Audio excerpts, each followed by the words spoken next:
चलो ठीक है।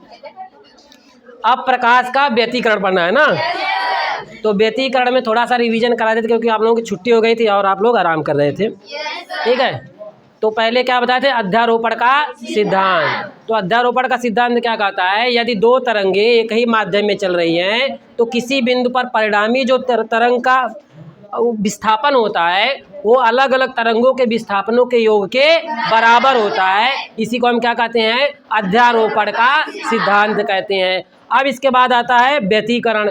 तो व्यतिकरण क्या होता है, दो तरंगे होती हैं और दोनों की आवृत्ति क्या होती है, समान होती है और आयाम बराबर या लगभग बराबर होते हैं और दोनों एक ही दिशा में चल रही है। तो प्रकाश के किसी बिंदु पर तीव्रता का मान बहुत अधिक होता है और किसी पर बिंदु पर तीव्रता बहुत कम होती है। तो इस प्रकाश की इस घटना को क्या कहते हैं, हम प्रकाश का व्यतिकरण कहते हैं। और जिस बिंदु पर तीव्रता अधिक होती है उसे संपोषी व्यतिकरण और जिस बिंदु पर तीव्रता कम होती है उसे विनाशी व्यतिकरण कहते हैं। और उसके बाद हमें उस तीव्रता को ही प्राप्त करना है, यानी उस तीव्रता कितनी होती है इसे हमें प्राप्त करने के लिए क्या करना है, परिणामी तीव्रता के लिए व्यंजक।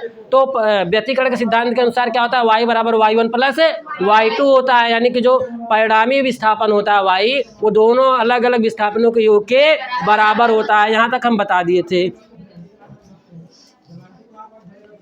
तो y इक्वल टू y, पहले हम क्या बताए थे, y1 इक्वल टू क्या माने थे, a1 sine omega T plus phi, यही था ना, और y1 था।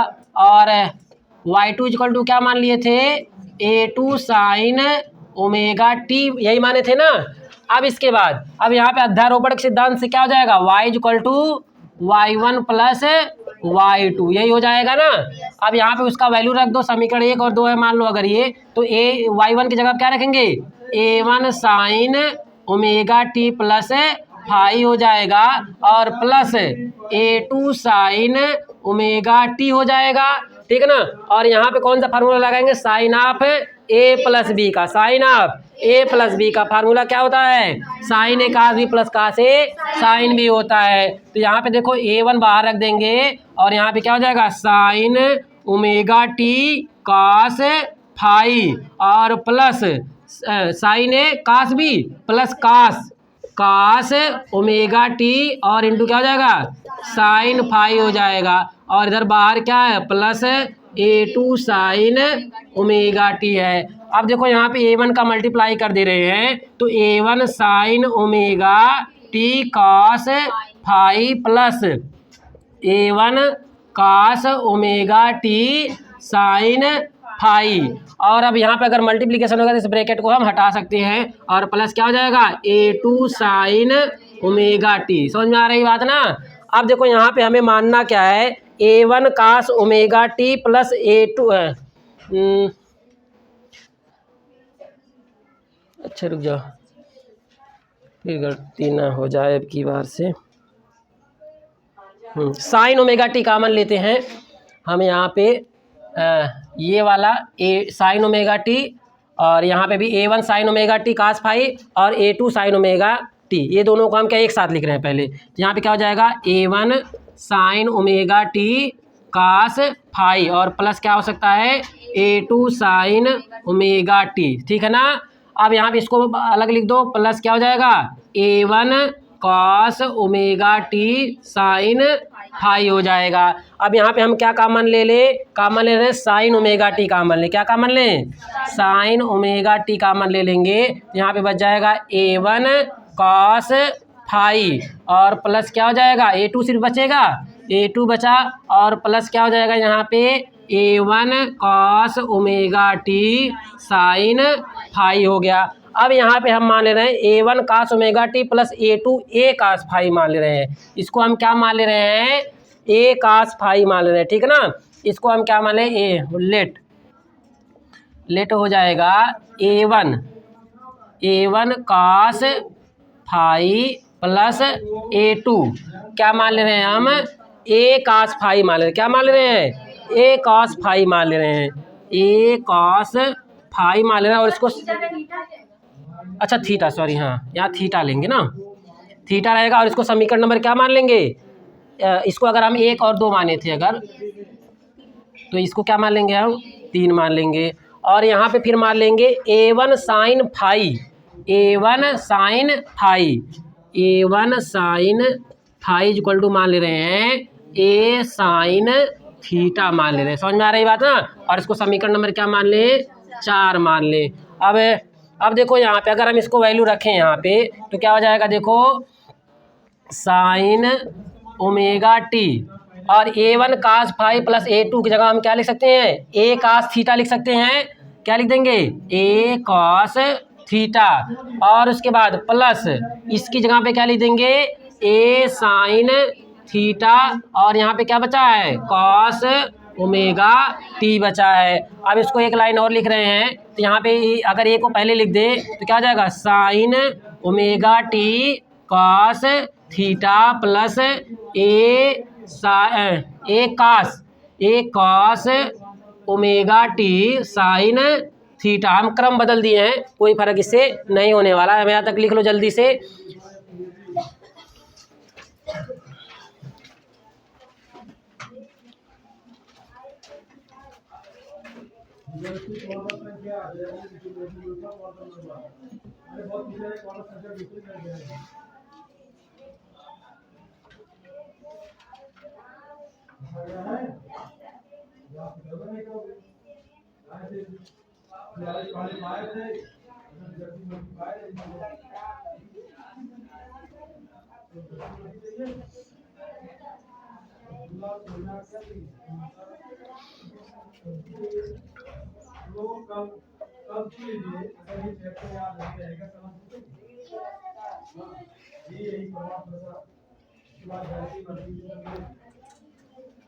समझ आ गई। अब देखो 3D7 के लिए हो गया। 3D7 के लिए चारों क्वांटम संख्याओं का मान बताइए। 3D7 के लिए चारों क्वांटम संख्याओं का मान बताइए।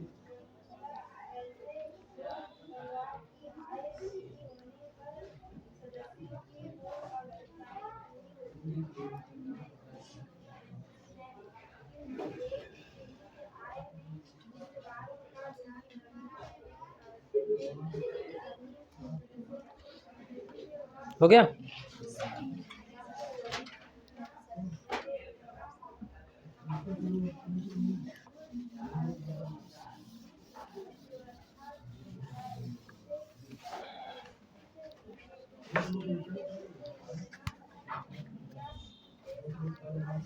अब देखो यहाँ पे फिर फार्मूला वही लगेगा, इसको फिर से लिख रहे हैं y equal to a sine omega T cos theta plus, अब देखो ए अगर हम कामन ले लें दोनों में, ए दोनों में है ना, ए हम क्या कर लें, कामन ले लें, तो कामन ले लेंगे तो बाहर हो जाएगा। तो यहाँ पे फिर क्या बचेगा, कॉस ओमेगा टी और साइन थीटा। अब देखो sine A cos B plus cos A sine B, यही फार्मूला है ना। ये sine of A plus B का फार्मूला किसका है, sine of A plus B का। तो वाई इक्वल टू हो जाएगा A sine omega T plus theta हो जाएगा। अब देखो ये आपका वाई क्या है, परिणामी तरंग का क्या है, विस्थापन है। वाई क्या है, परिणामी तरंग का विस्थापन है। और कैपिटल ए क्या है, परिणामी तरंग का आयाम है। ए क्या है, परिणामी तरंग का आयाम है। और इधर ओमेगा टी और प्लस थीटा क्या है आपका, यहाँ पे थीटा क्या है, यहाँ पे परिणामी तरंग का कला है। क्या है, परिणामी तरंग की कला है। समझ में आ गई बात ना। तो यहाँ तक लिख लिया आप लोग। अब देखो अब हम क्या कर रहे हैं, समीकरण जो 2 और 3 और 4 थे, ठीक है, अभी हो गया ना, तो नीचे तक हो गया होगा ना। अब क्या मिटा दी।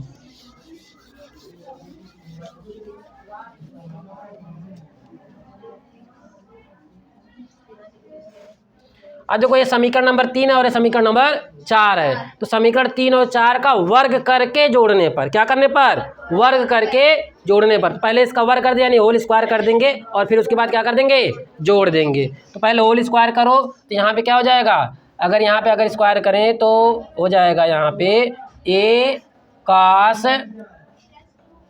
थीटा का स्क्वायर हो जाएगा, ठीक है। और उसके बाद दोनों पहले हम वर्ग कर रहे हैं तभी आपको ज़्यादा समझ में आ जाएगा। इक्वल टू क्या हो जाएगा A1 कॉस फाई फाई है ना यहाँ पे, ये फाई प्लस A2, इसका भी स्क्वायर हो जाएगा। समझ में आ रही बात, अगर इसका स्क्वायर इसका भी स्क्वायर। और उसके बाद यहाँ पे क्या हो जाएगा, चौथा समीकरण क्या है, A साइन थीटा का होल स्क्वायर हो जाएगा और प्लस A1 साइन फाई का होल स्क्वायर हो जाएगा। अब देखो समीकरण ये दोनों का वर्ग कर दिए, अब वर्ग करके क्या कर देंगे, जोड़ देंगे। तो जोड़ने पर देखो क्या हो जाएगा, ए कॉस थीटा का होल स्क्वायर। जोड़ते कैसे, लेफ्ट वाले को लेफ्ट में रख देते हैं और राइट वाले को राइट में लिख करके प्लस का साइन लगा देंगे। तो यहाँ पे ए कॉस थीटा का whole square plus a sine theta का whole square is equal to, अब यहाँ पे A1 cos phi plus A2 का होल स्क्वायर प्लस क्या हो जाएगा A1 साइन फाई का होल स्क्वायर। समझ में आ रही बात ना। अब इस इधर देखो, अब यहाँ पे स्क्वायर कर रहे हैं दोनों का, तो इसका स्क्वायर क्या हो जाएगा A square cos square theta और प्लस इधर क्या हो जाएगा A square sine square theta is equal to, अब देखो ए प्लस बी का होल स्क्वायर है ये, इसको डायरेक्ट हम स्क्वायर नहीं कर सकते, इसका फार्मूला लगाएंगे A square plus B square plus 2ab। तो अगर इसको ए मान ले इसको बी मान ले तो ए स्क्वायर प्लस बी स्क्वायर, यहाँ पे क्या हो जाएगा A1 कॉस फाई का स्क्वायर प्लस A2 का square plus 2A1 A2 cos phi, और ये प्लस बी का होल स्क्वायर, इसका स्क्वायर होगा प्लस, अब इसका भी स्क्वायर कर देंगे तो क्या हो जाएगा A1 साइन फाई का A1 sine square A1 square sine square phi. समझ में आ रही बात ना, सही है ना। अब देखो यहाँ पे, अब इसका ए स्क्वायर दोनों तरफ क्या कर ले, कॉमन ले ले। देखो ए स्क्वायर इसमें भी ए स्क्वायर इसमें भी, तो क्या करेंगे कॉमन ले लेंगे। तो ए स्क्वायर अगर हम कॉमन ले लें तो ए स्क्वायर इक्वल टू हो जाएगा cos square theta plus sine square theta is equal to, अब देखो इसका हम स्क्वायर कर रहे हैं तो इधर इसका भी क्या हो जाएगा A1 square cos square phi plus A2 square plus 2A1 A2 cos phi, और इधर फिर क्या है A1 square sine square phi है। समझ में आ रही बात ना, हाँ साइन स्क्वायर फाई है। अब देखो यहाँ cos square theta plus sine square theta equal to होता है 1, sine square theta plus cos square theta equal to क्या होता है 1 होता है। यहाँ पे हम लिख दे रहे हैं sine square theta plus cos square theta equal to क्या होता है 1 होता है। तब इसके बाद यहाँ पे क्या हो जाएगा, देखो इसका वैल्यू क्या हो जाएगा 1 हो जाएगा ना, तो इसके सिर्फ यहाँ पे क्या बचा ए स्क्वायर बचा सिर्फ, तो यहाँ पे ए स्क्वायर लिख दे रहे हैं ए स्क्वायर इक्वल टू। अब देखो यहाँ पे भी ये दोनों को एक साथ अगर लिखें हम तो यहाँ पे भी A1 स्क्वायर है, यहाँ पे भी A1 स्क्वायर है, यहाँ पे A1 स्क्वायर कॉमन ले लें तो यहाँ पे क्या बचा, देखो cos square phi plus sine square phi, cos square phi plus sine square phi, और यहाँ पे क्या बचा प्लस ये भी चला गया ये भी चला गया, सिर्फ ये बचा ना A2 square plus A2 square plus 2A1 A2 cos phi बचा।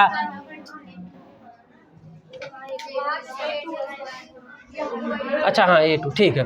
अब देखो यहाँ पे इसका वैल्यू भी 1 हो जाएगा क्योंकि sign square theta plus cos square theta क्या होता है 1 होता है, इसको भी 1 लिख दे यहाँ पे ए स्क्वायर हो जाएगा, A square equal to A1 square, इसका मान 1 छोड़ देंगे plus A2 square plus 2A1 A2 cos A1 A1 यहाँ स्क्वायर नहीं है ना, यहाँ स्क्वायर नहीं है, हाँ यहाँ पे स्क्वायर नहीं कॉस फाई, ठीक है ना। अब देखो ये क्या हो जाएगा ए स्क्वायर इक्वल टू क्या आ गया A1 square plus A2 square plus 2A1 A2 cos phi, क्या आ गया A1 square plus A2 square plus 2A1 A2 cos phi हो गया।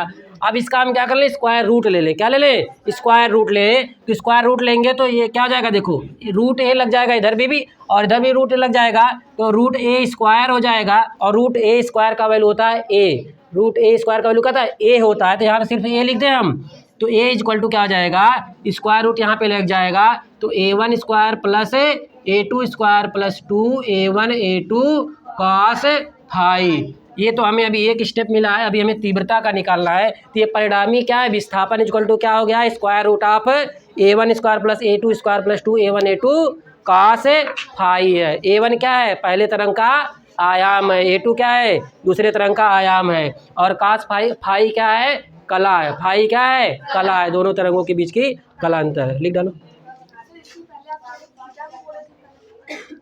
वो परिणामी तरंग का कला है, ठीक ना। वो परिणामी, ये आपका इन दोनों के बीच का कला है, ठीक ना, कलांतर है जो आपका दोनों तरंगे हैं,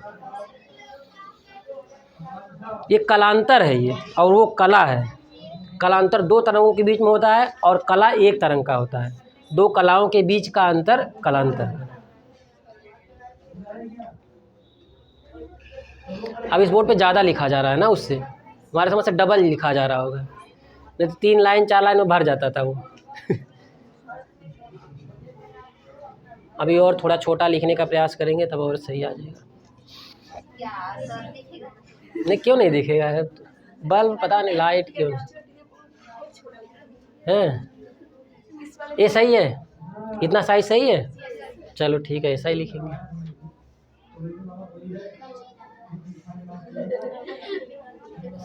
तो इसका जो लिखे इसका साइज छोटा एक बड़ा एक सही है, गलत।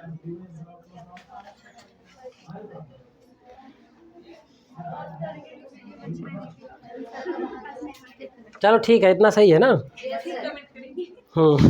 सर दिख नहीं रहा है।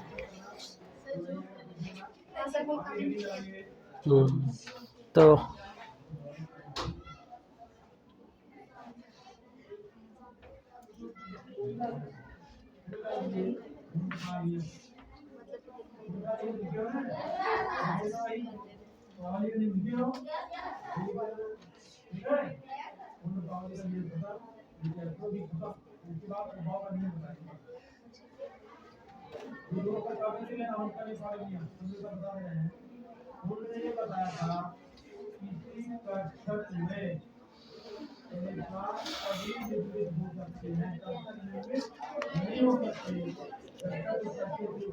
हो गया।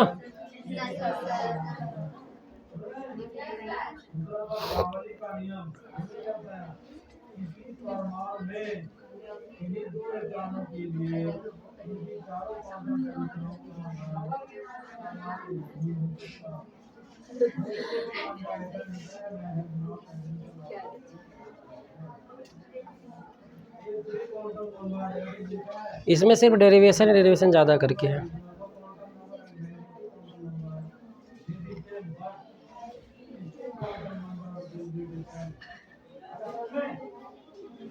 अब इसके बाद आएगा आपका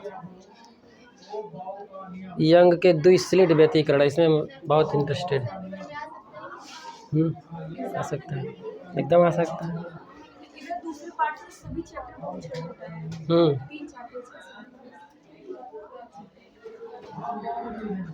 अब तो ये सिस्टम हम बना दिए हैं। अब अगर मान लो बुला करके छुट्टी में कुछ ही लोगों को पढ़ा देंगे तो और बाकी लोग भी अपना पढ़ के नोट्स बना सकते हैं। समझ में आ रही बात है? जो दूर हैं, जो गाड़ी से आते हैं, क्या ये समझ में आ रहा है? हाँ देखते हैं। अभी छुट्टी, ठंडी की छुट्टी तो पड़ती ही है, शीतलहरी वाली। तुम हवाई जहाज से आ जाना। चलो हो गया। सर से बोल देना, खुद आ जाएगी जहाज। सही कर रही है।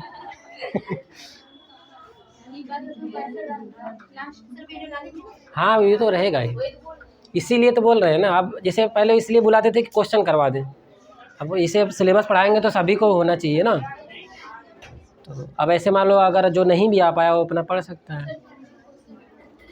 हाँ कराएंगे, आपकी पूरा प्रयास रहेगा कि सिलेबस पूरा करके शांति लेंगे और क्वेश्चन भी कराएं, ऐसा हमारा प्रयास है। ठीक है।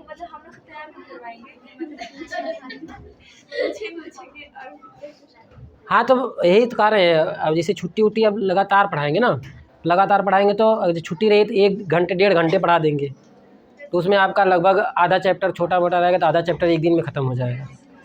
हो गया ये।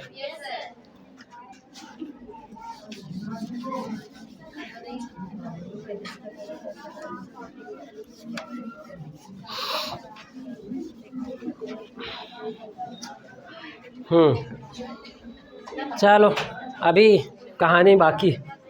अब देखो ये क्या आया आपका, विस्थापन आया है ना। y इक्वल टू क्या है, ए आया ना, ए आयाम आया है, ए आया है।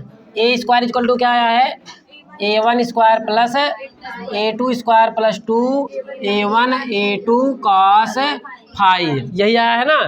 अब देखो यहाँ पे जो स्क्वायर लगा दी, यहाँ पे अंडर रूट नहीं लगेगा, ठीक है। तो देखो ये उसके ऊपर वाला स्टेप है।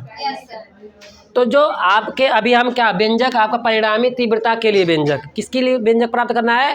परिणामी तीव्रता के लिए। अभी हम किस में जूझ रहे हैं? सिर्फ आयाम और विस्थापन में, ठीक है ना। तो आयाम और विस्थापन का संबंध होता है तीव्रता से। तो संबंध क्या होता है? आई प्रोपोर्शनल होता है, आई प्रोपोर्शनल होता है ए स्क्वायर। आई प्रोपोर्शनल क्या होता है? ए स्क्वायर। ये संबंध होता है, यानी तीव्रता जो होती है वो आयाम के वर्ग के समानुपाती होती है। तीव्रता क्या होती है? आयाम के वर्ग के समानुपाती होता है। यानी आई प्रोपोर्शनल क्या होता है? ए स्क्वायर। आई प्रोपोर्शनल क्या होता है? ए स्क्वायर होता है। आई प्रोपोर्शनल क्या होता है? ए स्क्वायर होता है। समझ में आ गई बात ना। अब देखो यहाँ पे, अब यहाँ पे हम क्या करें? अगर आई इक्वल टू लिखना चाहें तो के ए स्क्वायर लिख सकते हैं, लिख सकते हैं ना। आई इक्वल टू क्या लिख सकते हैं? के ए स्क्वायर लिख सकते हैं। और अगर के ए स्क्वायर लिख सकते हैं तो देखो अब इसको हम रिप्लेस करेंगे, तो यानी यहाँ पे क्या हो जाएगा? यहाँ पे फिर क्या हो जाएगा आपका? इसको यहाँ पे रखें, अगर ए स्क्वायर है तो इसको लिख सकते हैं के आई। देखो अगर हम ऐसा कर रहे हैं कि आई प्रोपोर्शनल क्या है? ए स्क्वायर है, तो ए स्क्वायर प्रोपोर्शनल भी क्या होगा? आई के होगा ना। तो चाहे हम इधर से कहें चाहे उधर से, दोनों बात एक ही है। यानी ए स्क्वायर प्रोपोर्शनल किसके होता है? आई के होता है। समझ में आ रही बात ना। तो यानी यहाँ पे देखो क्या कह सकते हैं हम, जो आई इक्वल टू है ये आपका के स्क्वायर है। तो देखो अब यहाँ पे ये सभी में क्या है? आयाम है। सभी में क्या है? देखो यहाँ पे भी आयाम है, आयाम का स्क्वायर है, यहाँ पे भी आयाम का स्क्वायर है, यहाँ पे भी आयाम का स्क्वायर है, और यहाँ पर भी कितने आयाम है? दो आयाम, यानी आयाम की स्क्वायर है ना। समझ में आ रही बात ना। तो यानी यहाँ पे इस किसके समानुपाती? आयाम किसके समानुपाती है? आयाम का स्क्वायर किसके समानुपाती है? तीव्रता के, आई के समानुपाती है ना। तो यानी कि हम जहाँ पे आई स्क्वायर है, जहाँ पे ए स्क्वायर है, जहाँ पे ए स्क्वायर है वहाँ पे हम आई लिख सकते हैं कि नहीं लिख सकते हैं? जहाँ पर ए स्क्वायर वहाँ पे क्या लिख सकते हैं? आई लिख सकते हैं। समझ में आ रही बात ना। तो अगर हम कांस्टेंट माने भी तो कांस्टेंट इधर भी आएगा, कांस्टेंट इधर भी आ जाएगा, और दोनों क्या हो जाएंगे? कट जाएंगे। समझ में आ रही बात ना। कांस्टेंट अगर हम मान भी रहे हैं, कांस्टेंट इधर भी मानेंगे, यहाँ पे भी स्क्वायर है और यहाँ पे भी स्क्वायर है, तो दोनों बराबर, दोनों तरफ कांस्टेंट आएंगे, दोनों तरफ से क्या हो जाएंगे? कट जाएंगे। इसलिए हम कांस्टेंट को नहीं रख रहे हैं। तो जहाँ पे ए स्क्वायर वहाँ पे क्या रखेंगे? आई। जहाँ पे ए स्क्वायर वहाँ पे क्या रखेंगे? आई रखेंगे। समझ में आ रही बात ना। तो देखो यहाँ पे अगर हम जो परिणामी तीव्रता, परिणामी तरंग की तीव्रता को आई माने, परिणामी तरंग की तीव्रता क्या माने? आई माने, और पहली तरंग की तीव्रता I1, दूसरे तरंग की तीव्रता I2 माने, तो ऐसा मान सकते हैं हम। तो अगर मानेंगे तो क्या हो जाएगा? ये ए स्क्वायर है, ये क्या है? आयाम है ना, यहाँ पे आई लिख सकते हैं। यानी यहाँ पे अगर स्क्वायर है तो आई लिख देंगे, ठीक है ना। यानी यहाँ पे क्या हो जाएगा? आई हो जाएगा। आई इक्वल टू यहाँ पे क्या लिख सकते हैं? I1। क्या लिख सकते हैं? I1 लिख सकते हैं, प्लस यहाँ पे क्या लिख सकते हैं? I2 लिख सकते हैं। और अब देखो यहाँ पे आएगी समस्या थोड़ी सी, तो समस्या कुछ नहीं करेंगे यहाँ पे। अब देखो क्या इसका इलाज हो जाएगा। 2 हो गया। अब A1 जो है, A1 को हम क्या लिख सकते हैं? Square root of A1 square बराबर क्या होता है? A1। ऐसा लिख सकते हैं ना, square root of A1 square equal to क्या होता है? A1। तो इसको हम क्या करते हैं? टोपी पहना दें यहाँ पे, तो क्या हो जाएगा? A1 स्क्वायर, और इधर क्या हो जाएगा? Square root of A2 square हो जाएगा ना, और यहाँ पे क्या हो जाएगा? कॉस फाई हो जाएगा। तो देखो आई इक्वल टू क्या हो गया? I1 plus I2 plus 2। अब इसको क्या लिख सकते हैं हम? यहाँ पे क्या लिख सकते हैं? A1 स्क्वायर क्या लिख सकते हैं? आई लिख सकते हैं ना। यानी स्क्वायर रूट क्या हो गया? I1 plus into square root I2, और ये बाहर कौन है? कॉस फाई है। तो ये आपका फार्मूला आ गया, I equal to I1 plus I2 plus 2 square root I1। देखो अब इसको एक साथ भी लिख सकते हैं हम, आई इक्वल टू हो जाएगा I1 प्लस I2 प्लस 2। अब इन दोनों को एक साथ भी लिख सकते हैं, नियम होता है गणित का। तो यानी हम क्या लिख सकते हैं? Square root of I1 I2, और एक रूट के बाहर रहेगा कॉस फाई। ये आपका फार्मूला आ गया, और इसके आगे की कहानी अभी बाकी है, उसको हम कल बताएंगे।